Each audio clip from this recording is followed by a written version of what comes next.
Hi, welcome back to Just an Everyday Fan. I think we've all heard of the Caitlin Clark effect, and I think we all know what that is. Now, I think there's one other thing out there, and I think it's called the Caitlin Clark proximity principle. And to be able to explain, we're going to have to give kind of a summarization, so let's get in it. So we know that Caitlin Clark went to Iowa in college. Basically, she came out earning, when she got out of college, she had already earned approximately $3.4 million in NIL agreements, which is names, image, and likeness. So she had actual sponsors and endorsers for products when she was in college. Now, this was a big deal because she was the top female, I believe. I know she was the top female basketball player to earn this much money. But I believe she was also fourth of all athletes, both men and women. So she was the fourth largest earner coming out of college. She was the #1 draft pick for 2024. She went to the Indiana Fever. Why? Because they were the worst team. So the Indiana Fever got Caitlin Clark. In her first season, coming out of college, going directly from college into the WNBA without a break, basically, she broke 62 records. She was Rookie of the Year. She was not invited by Cheryl Reeves to play in the Olympic Games of 2024. And I'm sure Cheryl probably regrets this because she's no longer over the Olympic Games for 2028. When this happened, she didn't take to social media. She didn't air her discontent. She sat quietly and planned her next move. She got faster, she got stronger, she built muscle. Even her muscle mass hit Google's top search. Everything Caitlin Clark touches turns to gold. On May 4th, 2025, on the preseason opener against the Brazilian national team, 1.3 million viewers tuned in. This was one of the largest viewership of all time for a pre-game. There were only 2 games that beat this, and both of them were LeBron James. So, men and women, she brought more eyes than almost every other sports athlete for basketball. Everything she touches, she breaks a record, it seems. In 2025, her first game out against the Chicago Sky was a triple-double. She scored 20 points, 10 rebounds, 10 assists, 4 blocks, and 2 steals. Out of the gate, we get a triple-double. Now, if this was any indication how the season was going to go, this was not going to be good for the WNBA. After all, they couldn't have one player, again, breaking all the records, especially when she is now a solid contender for the MVP. Caitlin began to be physically targeted by other players, by coaches, and by referees. The WNBA sat quietly without investigating. The Indiana Fever didn't have her best interest in mind. Stephanie White didn't have her best interest in mind. She only played 13 games in 2025, but she still was able to maintain a 16.5 point per game, 5 rebounds, and 8.8 assists. That's a good day. And she did this all being injured. On September 4th, Stephanie White lists her day-to-day from July 15th all the way to September 4th, when she announced, not even the Indiana Fever, but they made her announce on her social media that she was out. So for the rest of the season. Meanwhile, Caitlin Clark still showed up for her fans every single game. People were coming to the games and lining up to get autographs. She would stay and sign 2 hours worth of autographs. They came just to see Caitlin Clark sit on the bench. I mean, this was an incredible feat. A single collector card sold for over $800,000. She signed a $28 million deal with Nike, making her the highest paid female in Nike's history. A'ja Wilson's deal was only $20 million, and she has 4 MVPs to her name and several rings. So this is, again, this elevation is what we're dealing with. She signed a multi-million-dollar deal, which was undisclosed, from Wilson Basketball over several years. She created her own CC brand, which has an undisclosed earning, which some say could be linked for a future IPO. And if you don't know what an IPO is, it's a private company going public on the stock market. While other players have dispersed to international teams and the Unrivaled team to gear up for the off-season, Caitlin Clark is honing her golf skills. She brought so many eyes to the LPGA last year when she played in the Pro-Am. They invited her back, and she will be playing in the Anika Pro-Am, set to take place in Bel Air, Florida, on November 14th. Now, there are some that say Caitlin Clark could be crossing over to an LPGA career. Now, Caitlin has been asked this question, and for now, she smiles and she says that she is just a competitive amateur.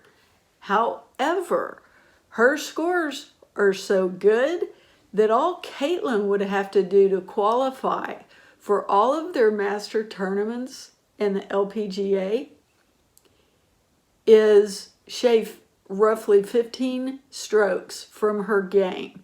Now, if you think Caitlin cannot get a coach and do that with honing in course management and learning the ins and outs, and as competitive as she is, that is a total doable thing for Caitlin Clark. Remember who we're dealing with. She's a phenom. She's the golden goose. So WNBA, be very selective about your 2026 season when you're thinking about not protecting Caitlin Clark. And referees need to be very selective, because Caitlin has shown that she has other talents other than basketball, both on and off the court. So now we have Forbes. They came out and conservatively estimated Caitlin Clark's valuation is currently roughly $8.1 million a year. This is a rookie going into her 3rd year rookie contract if the CBA agreement goes on October 31st, tomorrow. This is huge. Now, this does not include, or this has a low estimate for royalties coming in from her signature shoe drop, which has not occurred yet. And I'm here to tell you, when Caitlin Clark drops her signature shoe, it is probably going to break all records. Nike has to know this. Young girls aspire to be her. Players dislike her. Coaches want to stop her. And the NBA just wants her to sit quietly in a corner and continue to bring in viewership and dollars, and not protecting her or any other player.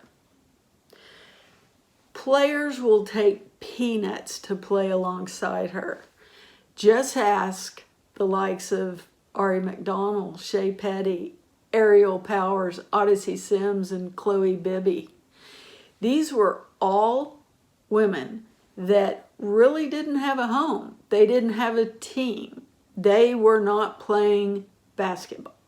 And I can almost guarantee you that every one of these women going forward, if there is a 2026 season, I can almost guarantee you with the 2 expansion teams, if they do not make the Indiana Fever team, they will be picked up by another team. All because of the association and the eyes that were brought by Caitlin Clark, who was on the Indiana Fever roster. Think about this. Think about Odyssey Sims, Ariel Powers, Shea Petty, Ari McDonald, they had all been on other teams. You didn't really hear their names. They weren't big names. Teams had let them go, but not now. They're household names. This is starting to be the proximity principle. Caitlin Clark's proximity principle. Take Sophie Cunningham. I didn't know Sophie Cunningham's name really until she came to the Indiana Fever. Okay? Now, she became an overnight hero when she defended Caitlin Clark and the deliberate, flagrant fouls that were being executed by J.C. Sheldon and her teammates. And once she took J.C. Sheldon down, that's all it took. Sophie Cunningham became an overnight success. She became known as Caitlin Clark's enforcer, protecting Caitlin Clark. Sophie Cunningham went on her podcast and said basically that all of her social media tripled overnight. She said it was crazy. She has picked up endorsement deals. She has her own podcast. She's making money now outside of just her salary from the Indiana Fever. And if Sophie doesn't get picked up by Indiana Fever next year, if they release her, she's going to get picked up by another team, even with her injury, if she could prove herself healthy. Now we have Goldman Sachs wanting a piece of the Caitlin Clark pie. In 2023, Caitlin Clark signed a deal with Excel Sports Management to rep her. Now, in 2025, we already have 1 year later, because they began the talks earlier, Goldman Sachs has now, they are in late stage agreements to acquire the majority stake in Excel Sports Management, the same company that is repping Caitlin Clark. The valuation of this deal is over $1 billion. We've seen the Caitlin Clark effect. We know it's real. Now we have the Caitlin Clark proximity principle. Everything she touches is gold. And those that get next to her profit. And Caitlin Clark, well, she just sits quietly by, no drama, no unprofessional social media posts or comments, and she watches the money roll in.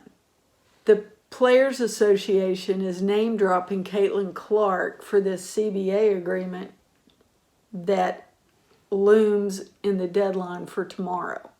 because they know that this is the only ace they hold. Without her, the viewership would be down, the ticket sales would be down, the merch sales would be down, and the endorsements would be far less and more sparse for fewer players.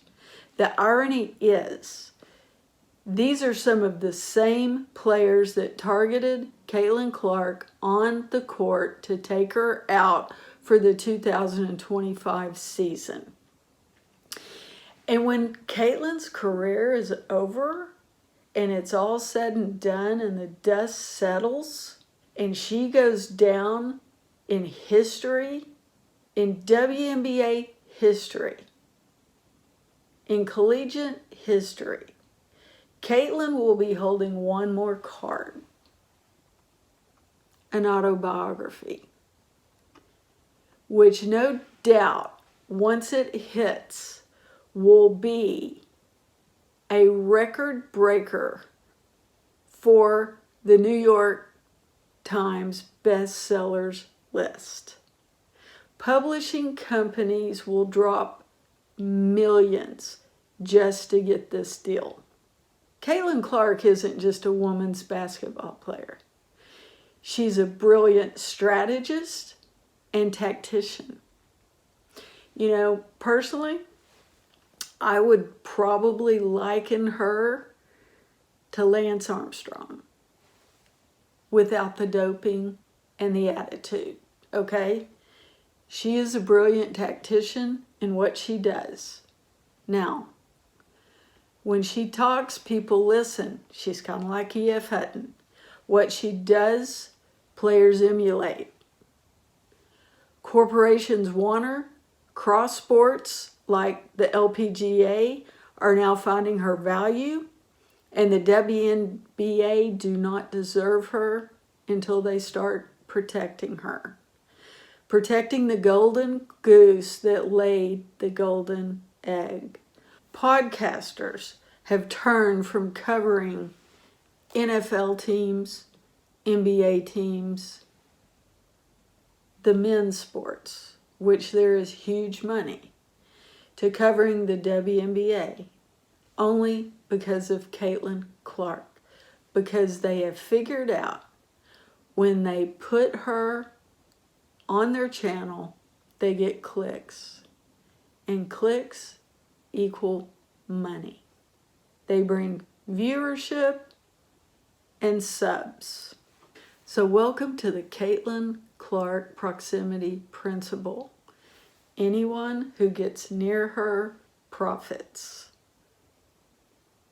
And Caitlin, she's just doing her thing. And she does it so respectfully and quietly. You have to admire that. Let me know what you think in the comments down below. As always, thank you for watching. Please hit like and subscribe, and I'll see you in the next one.